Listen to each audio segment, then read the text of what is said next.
Pozdrav svima, moje ime je Nermin i trenutno sam student treće godine Univerziteta Sarajevska škola za nauku i tehnologiju na odsjeku za informatiku i elektrotehniku. Već 2 godine se bavim programiranjem, radio sam na raznim individualnim i grupnim freelance projektima manjeg i većeg obima kako na frontendu tako na backendu.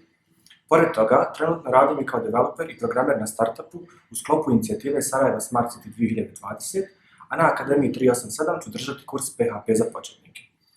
PHP jezik trenutno pokreće 81% svih web stranica dostupnih na internetu, što ga čini najzastupljenijim programskim jezikom za dinamičko programiranje web sajtova.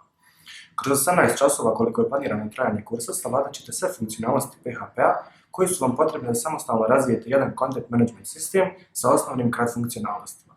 Prijavite se na kurs i vidimo se na Akademiji 387.